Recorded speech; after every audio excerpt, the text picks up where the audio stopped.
Hello all, ఈ వీడియోలో CHUM 2026 movie review అయితే తెలుసుకుందాం. చుమ్ అని అనుకుంటున్నా, మీరేమన్నా చమ్మని పిలిస్తే మీ ఇష్టం, ఏదో అలా పిలుచుకోండి. నాకు వచ్చినట్టు నేను పిలిచా. మూవీ అయితే రీసెంట్ గానే లయన్స్ గేట్ ప్లే లోకి తెలుగు డబ్బింగ్ తో పాటు స్ట్రీమింగ్ వచ్చింది. రన్ టైం అయితే 1 hour 27 minutes అయితే ఉంటుంది. స్టోరీ ప్లాట్ సింపుల్ గా చెప్పాలంటే ఏముంది భయ్యా, సేమ్ అదే రొటీన్ ప్లాట్. కొంతమంది ఫ్రెండ్స్ ఒక ఫ్యామిలీ టైప్ వెడ్డింగ్ తర్వాత సముద్రంలోకి బోట్ మీద చిన్న పార్టీ చేసుకోవడానికి అయితే వెళ్తారన్నమాట. అక్కడికి వెళ్ళిన తర్వాత షార్క్స్ అయితే వాళ్ళ మీద అటాక్ చేస్తే దాని తర్వాత ఏం జరిగింది అన్నది మీరు ఈ మూవీలో చూస్తారు. అరే ఏందిరా ఇది, పెద్ద లడ్డూలో సినిమా అయ్యా ఇది. అస్సలు నచ్చలేదు, నాకైతే వర్కౌట్ అవ్వలేదు. ఇదే టైప్ కాన్సెప్ట్, కేజ్ కాన్సెప్ట్ తో షార్క్ మూవీ ఒకటి ఉంటుంది, దాని పేరు గుర్తులేదు కానీ నాకు లాస్ట్ ఇయర్ చూసా.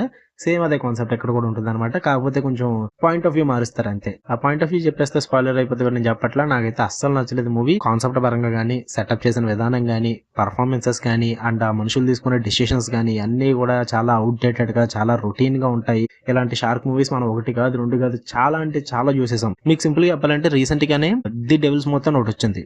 ఆ మూవీ వర్కౌట్ అయిందని చెప్పి, అది కూడా సేమ్ షార్క్ కాన్సెప్టే. బట్ అది వర్కౌట్ అవడానికి రీజన్ ఏంటంటే ఆ సస్పెన్స్ మూమెంట్స్, ఆ టెన్షన్ పెట్టి సీక్వెన్సెస్ ఉంటాయి అందులో, అవి వర్కౌట్ అవుతాయి.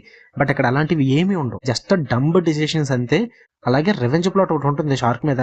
ఎంత వరస్ట్ రెవెంజ్ ప్లాట్ అంటే అది డంబు బ్రో. అసలు ఆ ఎవరికైనా చూపిస్తే బురత ఒక మంది తిడతారు, అంత వరస్ట్ గా ఉంటుంది ఆ ప్లాట్ అనేది, రెవెంజ్ ప్లాట్. అస్సలు నచ్చలేదు నాకు. అండ్ ఇంకా ఆ షార్క్ విఎఫ్ఎక్స్ కానీ, ఆ అటాకింగ్ సీన్స్ కానీ ఇవన్నీ కూడా లో బడ్జెట్ లో తీసారన్నమాట. అంత చెప్పుకోదగ్గ మూమెంట్స్ అయితే ఏమి ఉండవు. స్టార్టింగ్ నుంచి ఎన్ని వరకు సినిమాలో చెప్పుకోదగ్గ మూమెంట్స్ అయితే ఏమీ లేవు, జీరో, అసలు నథింగ్. నాకైతే అస్సలు వర్కౌట్ అవ్వలేదు మూవీ. వర్స్ట్ మూవీ అని చెప్తాను నేనైతే. మీరు అయినా సరే చూద్దాం అనుకుంటే తెలుగు డబ్బింగ్ లో ఉంది కాబట్టి ట్రై చేద్దాం అనుకుంటే ట్రై చేయండి, మీ ఇష్టం, మీ ఓపిక. లయన్స్ గేట్ ప్లే లో ఉంది. ఫ్యామిలీ వాచబుల్ అంటే సముద్రంలో జరిగే మూవీ కాబట్టి ఆ బికినీ డ్రెస్లు ఇవన్నీ కూడా ఉంటాయి అనమాట. ఎక్స్పోజింగ్ హెవీగా ఉంటుంది. మరి వాటి పరంగా ఓకే అనుకుంటే మీ ఇష్టం, లేదంటే లేదు. మీకు కనుక వీడియో వస్తే లైక్ చేయండి, షేర్ చేయండి, మీ ఒపీనియన్స్ కూడా కామెంట్ చేయండి. మళ్ళీ నెక్స్ట్ వీడియోలో కలుద్దాం. అంటే దాని లవ్ యూ ఆల్, బై.